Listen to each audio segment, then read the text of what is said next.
So on today's episode, we're going to be talking about skills development. Not one of my, it's a favorite, but not so much so. First of all, we need to understand that as per the Skill Development Levy Act, so it starts if your salary bill is over 500,000, I think I'm just speaking from the top of my head. Yeah.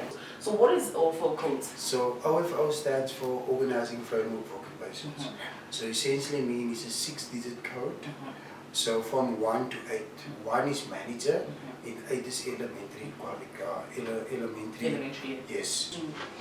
So if I'm a company then that's registered up in, submitting my WSP ATR throughout the years, 1 year I don't submit, what are the consequences? Look, so with the city that I come from, I don't know. Again, I'm just speaking from my understanding. I don't know if there's change, but they normally won't penalize you. 1, 2, 3, 4.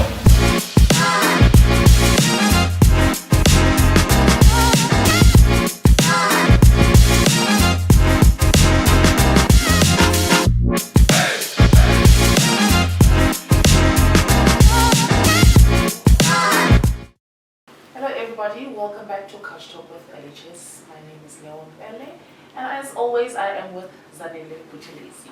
So on today's episode we're going to be talking about skills development. Not one of my, it's a favorite, but not so much so. We do it, so we've got an expert who's just going to share information more about skills development. So in studio we've got Martiens, who's joining us to talk more about the topic. How are you, sir? Thank you very much. I'm good. Good. We bombarded this guy. He was writing exams. Thank you. We appreciate you. We appreciate you for coming, and I hope the exams went well. It went well. Thank you very much. That's part of skills development. Yes. That's very good. All right. So just to start off the topic, what is the Skills Development Act? Let's start from there. Okay. So first of all, the Skills Development Act is part of the various different pieces of legislation that govern South Africa. So the importance of the Skills Development Act is to firstly upskill, upskill our people, because we want to be competitive in the global scene. And then also is to encourage employers to train the employees, so that people can get better promotion opportunities, and also people that has been retrenched to ensure that they get into the workplace. So those are the different purposes of the Skills Development Act. So this is made possible to the CETAs, the QCO, we have NAM, the National Artisan Moderation Body, and then we also have like SAQA, the Qualifications Authority, which is the other body, in my opinion, of all skills development is. Okay. Can I just touch on, I'm going to play devil's advocate a little bit, right? Yes. Because these are things that we hear as an HR professional. We know there's a certain levy that is paid, right, by the company. So we'll just explain a little bit more on that. But then, because it's coming off of the employee salaries, and sometimes they don't get training, from specific companies. And you hear, oh, but I'm contributing towards skills, so why am I not being trained? So how do we work on that? So first of all, we need to understand that as per the Skill Development Levy Act, so it starts if your salary bill is over 500,000, I think I'm just speaking from the top of my head. Yeah. You need to pay 1% levy towards SARS. So what SARS then does, SARS pays that 1% of levy to the different CETAs. So there's 21 CETAs in South Africa. So depending on where you're registered as a CETA, you can then claim mandatory grants back, which is 20% of the amount that you've paid to SARS. However, you get it only quarterly. You don't get it like once off. You get it every quarter. Yes. But then you have to submit your WSP. I was about to say that, because there's always like actually, Yes. it's not just, yes, as much as it's mandatory grants that are paid back to the employer, it's not the fact that you just get it because you paid. There's certain things that you need to submit. Yeah. So let's talk about the WSP, because there is a WSP, there's an ATR, we know the terms. So let's start from a WSP. What is a workplace skills? So a workplace skills plan is essentially you are planning for the next financial year. right? And the ATR is the annual training report. You're basically reporting of the training that you did in the previous financial year. Yes. So you're telling the seater, so when you're doing your WSP, say for example, the three of us, right, this is an organization, you submit the WSP, you say three of us are going to do project management. Now, when it comes to reporting time, it becomes your ATR. So only now 2 went, so only me and Zanele. Yeah. So now you have to tell the seater why only 2 went. So we call it in the seater environment a variance report that you have to complete. So you basically just give them reasons why only 2 people went. Yeah, it doesn't. So I normally just advise people. It must be a legitimate reason. So say for example there was budget cuts, COVID was a very interesting one. Yeah, and then so those are the type of reasons that you can provide to the seater. However, you must give reasons for any variances in your report. So, sorry, Zanele, please don't forget, because I want to ask based on the WSP and ATR, right? So in this, let's say in this reporting period, I report on ATR previous and WSP what I'm going to plan. Yeah, you report on the previous ATR. As an ATR. You tell the seater. This is what I'm going to do. Yes, this is what I'm planning to do. And next to reporting my WSP then becomes my ATR. Yes. Then obviously if there are variances, I need to specify why I've changed so much. So even if it's less and we've received more people because the business grew, then you can also just include it as part of saying. Some seaters, where I come from, the African seater, we normally look at 60% of what you've planned. Okay. But if there was nothing, so let's say only one person went for project management, then you must just give a legitimate reason. And this is work that is done by the Skills Development Facilitator, which is the SDF, yes. So every employer that submits the WSP must have an appointed Skills Development Facilitator. Some seaters require them to do the SDF course because there is one. I think it's like 6 unit standards, but other seaters, there's no requirement. Yeah.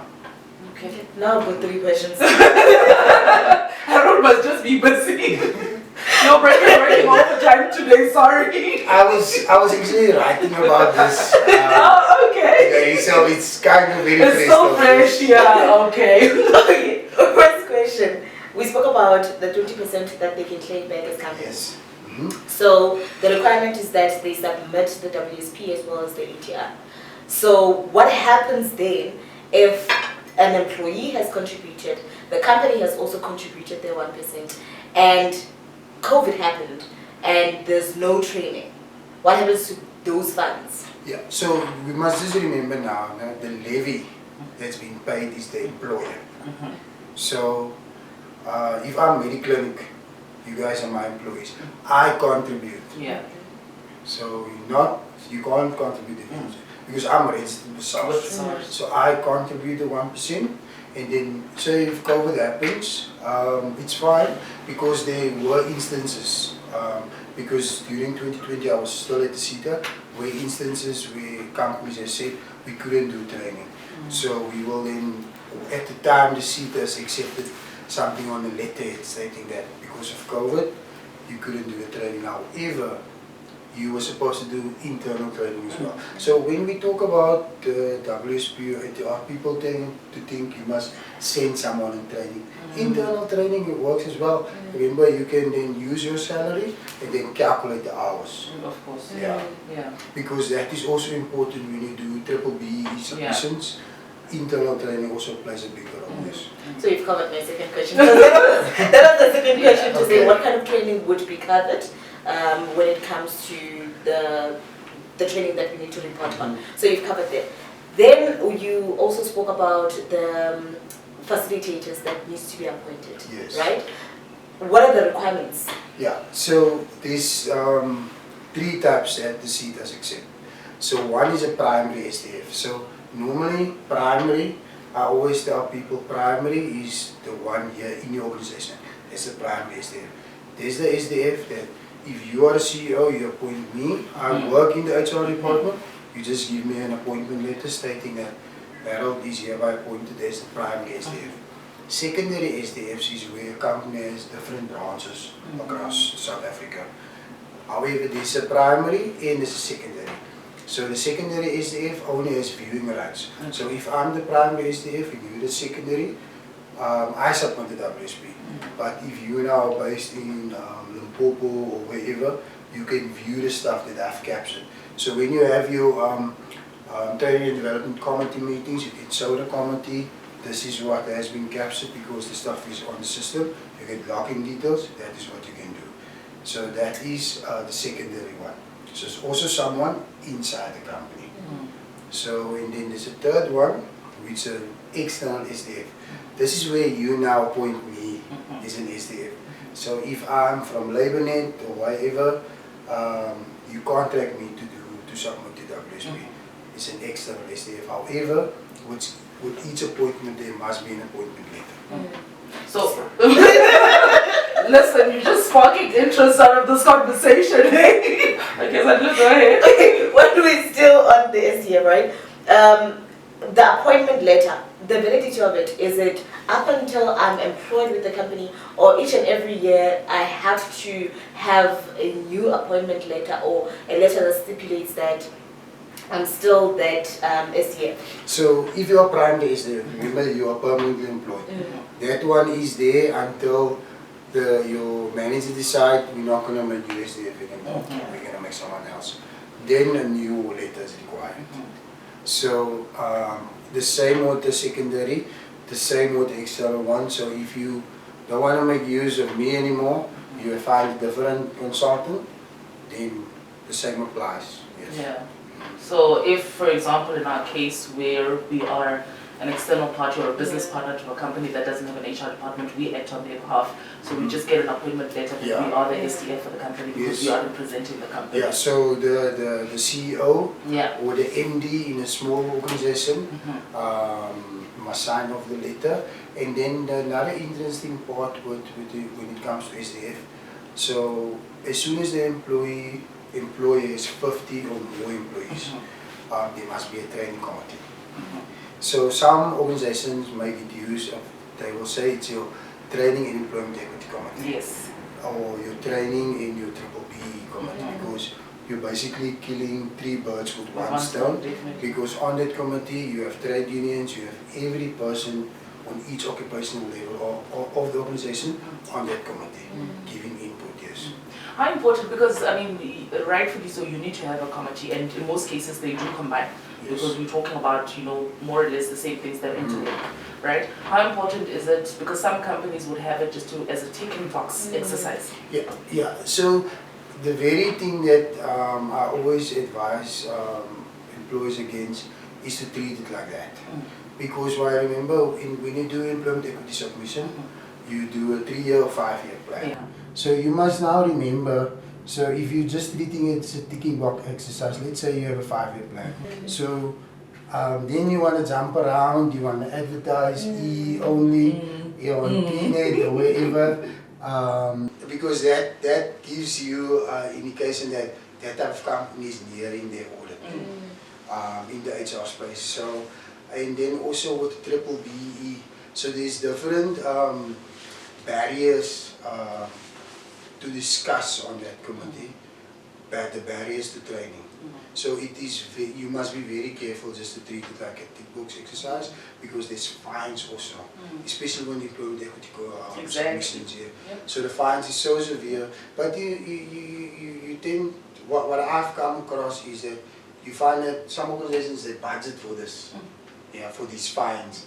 It's very ridiculous actually, so it's very, I will caution people not to treat it just as a tick box exercise. Exactly. So for people, because I mean, during these episodes we try and educate as much as, yes, we may know the answers, but not everybody knows. So I shouldn't sit here and assume that everybody knows. So for people that would say, you know what, we just now recently above the 50 employee mark.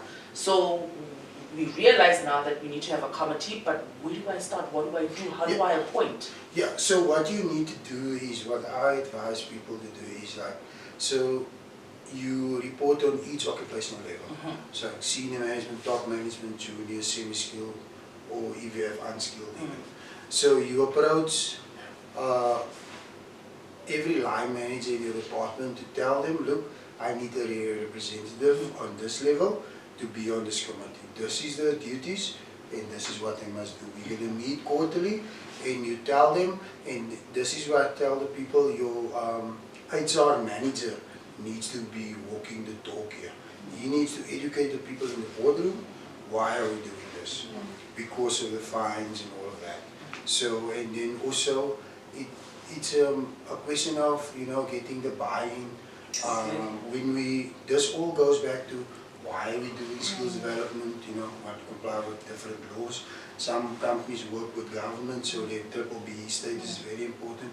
So this is something that you can use as a selling point in order for people to buy in. Yes. And again, I'm just thinking with regards, because it comes up, right, a lot, because in equity, the training is there, but obviously it's a different kind of training your people to put them in a better equity level, right? And in skills, it's just for the skills development and equipping your employees. How do we then, because there has to be some planning that gets done, right? How do we then ensure that we do proper planning? Because I mean, these things are linked to your personal development plans, they're linked to performance management, just to ensure that it's not a case of, I've got a budget of 100,000 as an example, I need to train, okay, what do you want to do? Go for Excel. But is she going to use it? Is it something that's... This is very, and I'm glad that you're touching on the topic of personal development plan and performance. So your SDF needs to be the person on the ground in terms of that. And the person that they nominated to be on the committee needs to help him. So I will to do a skills audit, just you can do it various ways. You can have interviews with people, you can speak with departmental heads, you can sit in performance reviews. I will always advise if you are planning for your WSP, go sit in a performance review because you will get the developmental needs out of there.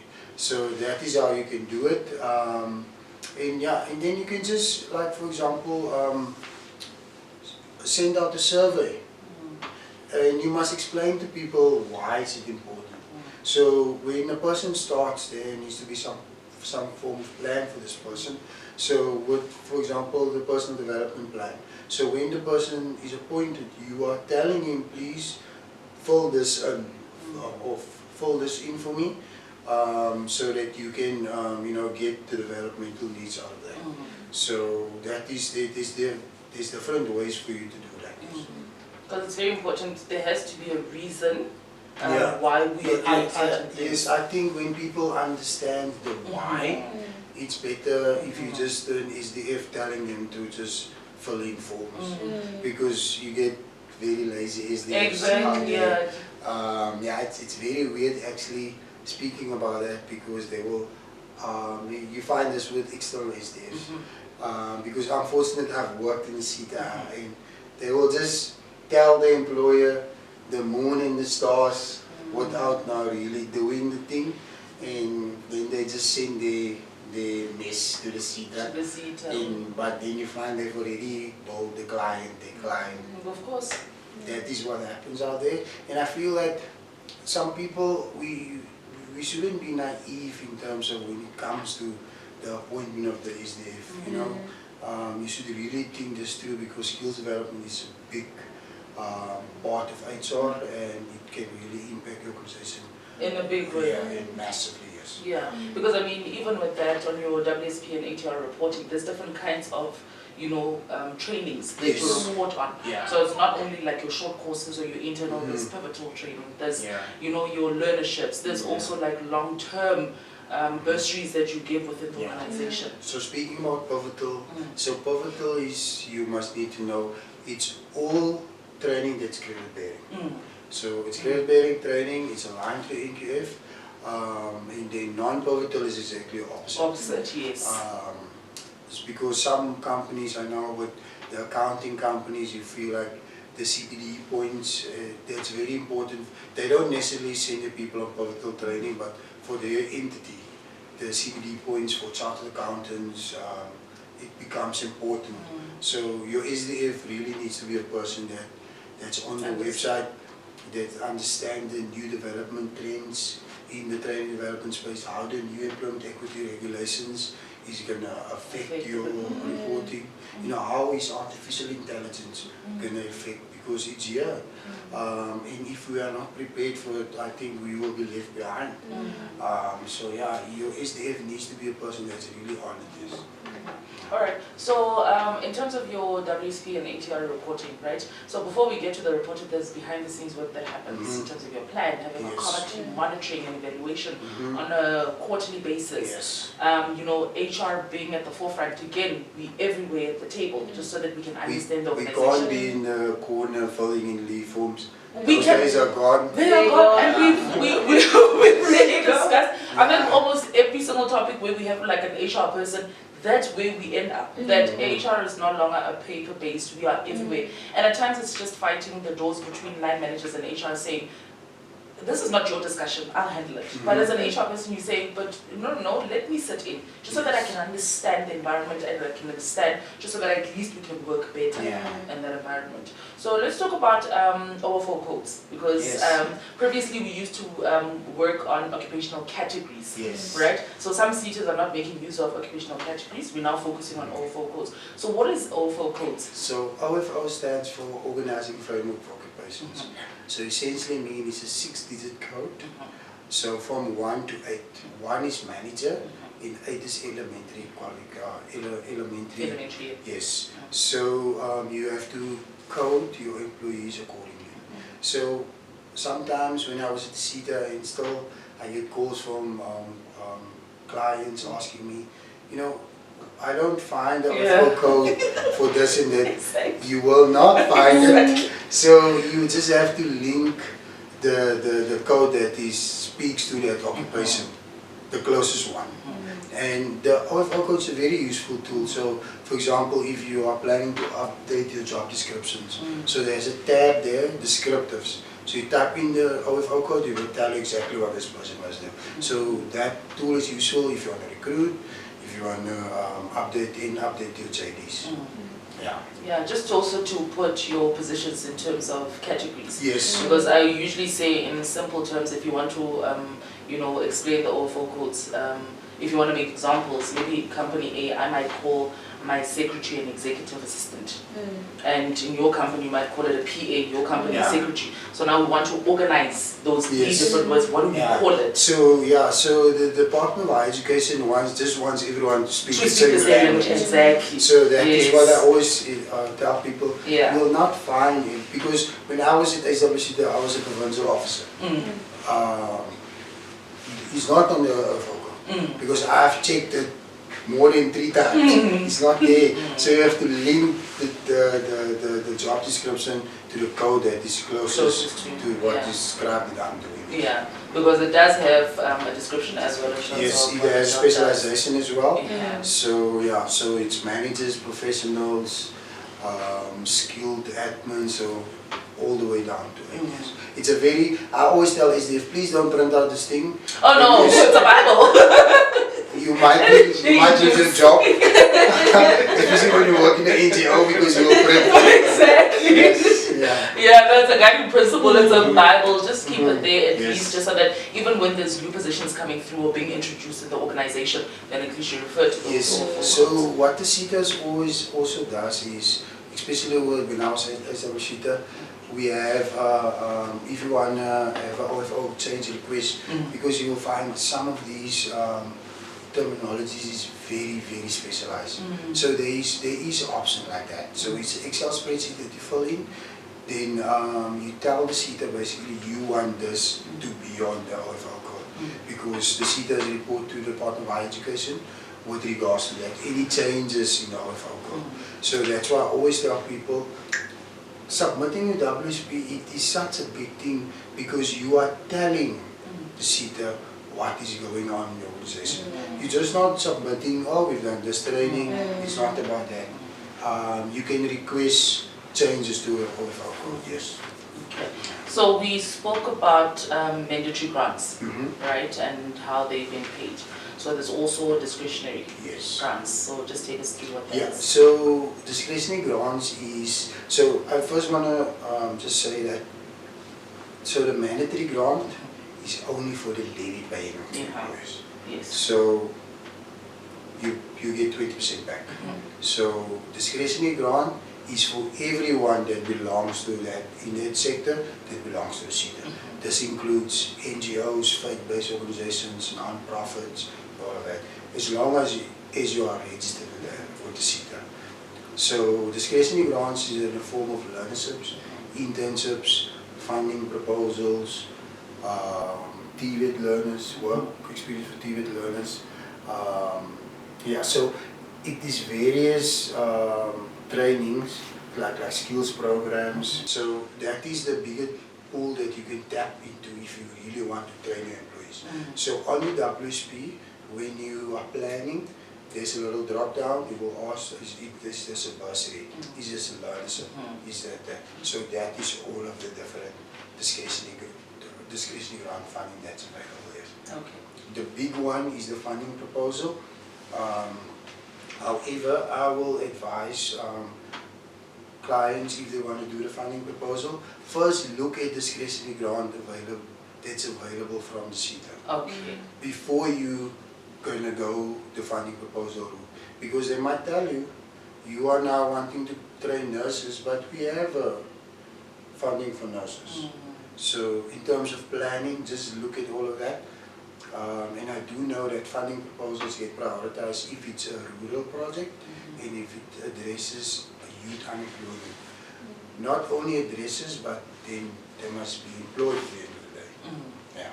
So they must be employed? Yes. Okay. Because we don't want to just train people for the sake of training. Yeah. So yeah, one of the objectives of the skills development is to get people that is looking for work into employment. So the SETA wants to bridge that gap. Yes. So we want employees to employ the student at the end of the day. Yes. Yeah. So if, for example, I'm housing them, let's say 10 students, and I'm able to employ only 5. Yes. That look, if you want to go a funding proposal route. So yeah, sometimes it's very difficult because we want everyone to be employed. Yeah. If you can't employ them, you can maybe have an agreement with another employer to take them, because that you will find that is very evident in learnerships. So I cannot employ all of the employees, but now I have agreement with you, you take 5, I take 5, then yeah. Then they are all employed. Because that is also a big thing when you are doing the learnerships for the tax incentive. Yes. So if I'm a company then that's registered, I've been, submitting my WSP ATR throughout the years, 1 year I don't submit, what are the consequences? Look, so with the SETA that I come from, I don't know, again I'm just speaking from my understanding. I don't know if there's change, but they normally won't penalize you. So if you are now submitting this year and you skip next year, it's still fine, because remember the SETAs work on the 2023 to 2024 financial year. So it won't really make, they will not penalize you. So, but I do know when you do apply for discretionary grant funding, one of the first ticks that the SETA needs to make when they receive your application, have you submitted that WSP? It can either be this year or the previous year. Right. So just, Harold, you've been working with different companies, right? And you specified that you've worked in the HWC. Yeah. So what are the challenges that you faced, basically from companies that are not necessarily compliant, when it comes to reporting and when it comes to practice? So, yeah, that one, it's kind of actually difficult to explain, because sometimes, people will submit something in the WSP, but they don't implement it. You give a variance, they tell us it didn't happen, but then you find out that it happens like 2-3 years consecutively. And I'm like, then what I will do, then I will speak to the SDF and ask them, look, are you really having your consulting meetings with this? Because this has been in your WSP for the past 3 years. So that is very evident when there's an external SDF. person that's been appointed by a company. That's why I always, when I was at the CETA, try to explain to people, look, you don't have to go and appoint someone and pay them a lot of money. You can train someone internally that is passionate about training, that I can show what to do, because you know, when there's an external SDF, that person is not there every day. You know, that's why you find stuff like this, repetitive, the same stuff for 3 years, over and over. But what I will do in terms of that, I will then engage with the SDF, you know, or with even with the line manager. HR manager is normally the person when it comes to that, yes. Yeah, because if you see that, you immediately know this person is not there every day. Yeah, they're not engaged. I mean, I think it's very important with the monitoring as well. Yes. Just to see, because yes, I know sometimes it's very difficult because we're not in the department, you know, but it's always very important just to monitor. If we have a plan in place, monthly monitoring, even if it's not that skills committee, but just do your monthly monitoring. Where are we? For instance, if you're external SDF, you can maybe just, you know, because they know you're external, HR know you, the finance department must know you. You must just tell them, look guys, this is what we've submitted to the CETA. Can we please look at this before we just send some, like you said, for Excel training? Yeah. Yeah, it needs to make sense. I mean, it needs to be aligned to, yes, definitely. to the company. Yeah, it must be aligned because, again, this goes over to BBBE, to employment equity. So there's more than one boxes that you need to tick. Because that's what I'm saying, you must be careful when you just treat it as a next to nothing thing, because it's a big thing. So how do we, I'm going to ask you a very difficult, it's not difficult as such, I know it's a bit challenging, you know, trying to convince companies, because I know we've had a discussion about learnerships previously, and we've had a discussion with an IT manager where we're talking about they were housing learners within the environment. And I mentioned that, you know, some companies just make it a tick box exercise, just to say, I've got a learner. Yes, they do a certain practical, theoretical part, but then when they come into practice, then they're not being taught the job. We send them for make me tea, but go collect this. How do we ensure and support that it is being done effectively? Yeah, so again, it all starts with, you know, again, educating them why it's important and telling them the bigger picture. It's something, I don't know, in this you find very evident in NGOs as well. People, they have this fear of change, because while you are doing that, students such an injustice thing. So with the learnership, for example, you need to train the person all of the stuff that is required by the learners. So if the CETA, for example, just finds that out, they can disable funding. That is one thing that can happen. So people tend to forget they signed a memorandum of agreement with the CETA, stating that this and this will happen. So when the CETA goes and do monitoring and evaluation, so if I find it out, I will immediately have a conversation with the SDF and with the line manager. Why? Because this is not on. Because when you do monitoring and evaluation, you meet with the learners and you meet with them. Okay, yeah, because it's very important, just so that some of these learners, if not all, are your future employees. Exactly. So you would want to teach them. Yeah, and we should treat them as such. Exactly. So when they come, when the CETA comes, it's not only that they want to say nice things about the company, but they're actually there because they want to be there. And they're actually there for the experience. So yeah, but the CETAs do find out. Some employers think that they can just do it like that, but the CETAs does find out. Because I mean, we've had, I think it was a candidate, if I'm not mistaken, that we met up with. They went from one learnership to another. And that was the question I asked, why did you go from one learnership, complete that? And then she's like, you know what, because there's no jobs at this point, so instead of me sitting down, let me just get the knowledge, because when I'm being asked questions in the interview, at least I've got the experience. So if we rob them off of that experience, then what are they doing for the whole year? Exactly. So you find that students does that, but then also some CETAs don't rely on Don't, that. yeah. Some seaters will tell you, okay, you've already been in the so you can't be, because you are taking now For somebody else, yeah. So, yeah. Okay. And then is there a point where discretionary grants have been declined? Yes. For example, when COVID happened, so the seaters advertised, and then the companies apply, and then some of them will get rejection letters. Okay. Because I know that some of the seaters, the funding proposal was closed. Yeah. There was a moratorium placed on it because of the skills levy that the employees got. So there was a period that they didn't pay the 1% to source.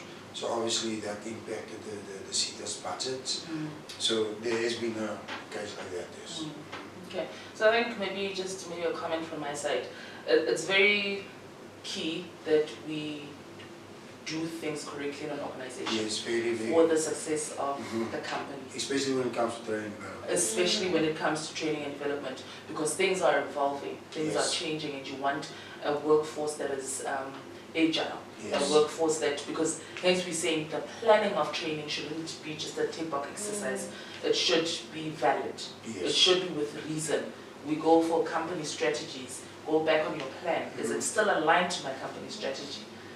Is this the workforce that, because things change in the workplace, you know? We might take one direction. Next year, based on additional services or goods that we have, we're changing direction. Yes. Is my training still aligned to that? Yeah, but like I used to tell people that COVID presented these challenges, but there was also the opportunity.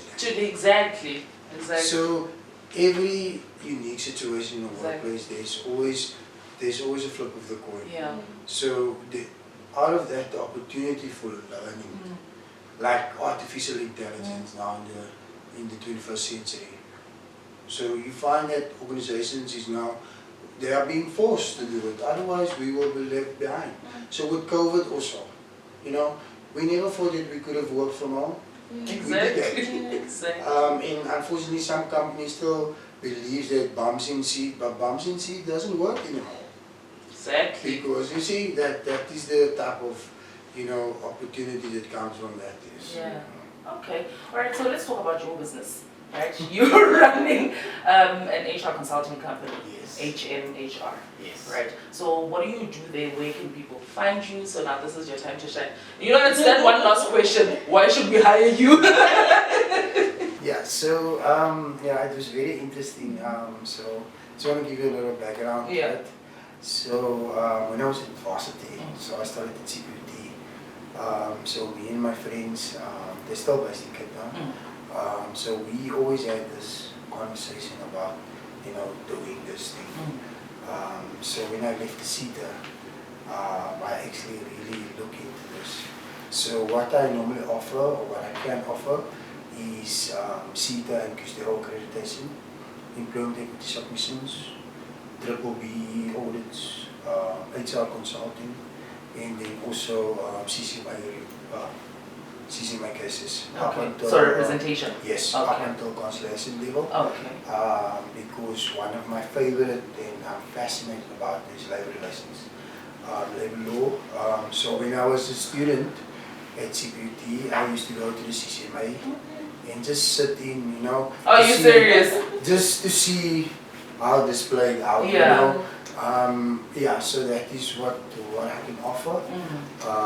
My contact details, I don't know, can I say it? You can say it if you want us maybe Yes. just to put your email address or website as well. We're more than welcome to share. So my contact details are 61-497-8862.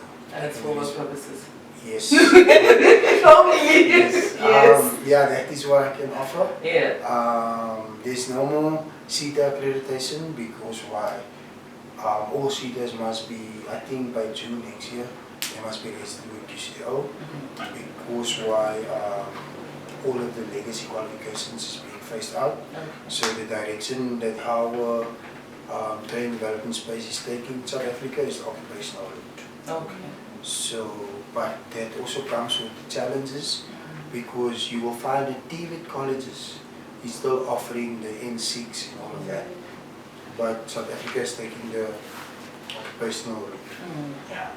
So it's a very interesting time in South Africa because some employers though is still trying to navigate that space with the QCO because the modules broke down and all of that. It's very different to the normal union standard based qualifications. Yes.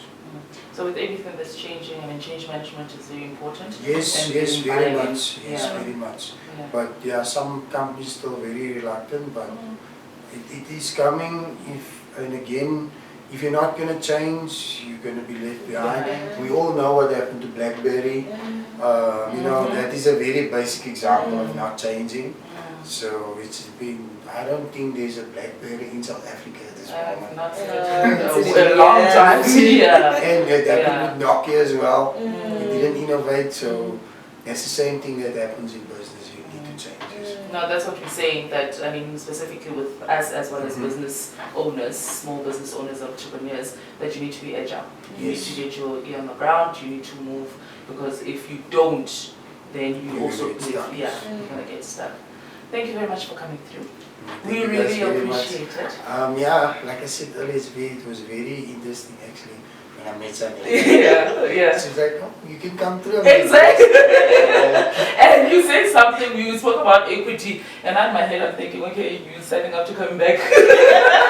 Because you're talking about employment equity and there's changes to it as well. Yes, very much, yes, yeah. So that's a topic for another day. So I don't know, it's a disclaimer, you're coming back or you'll think about it. Yes, I'll definitely come back. Yeah, thank you very much for coming through, we really appreciate it. Thank you very much. Alright, thank you very much for watching. Like with each and every single topic, you don't have to take everything from the topic, but at least take one thing from it. So don't forget to like, share and subscribe, and until next time, goodbye. Bye-bye.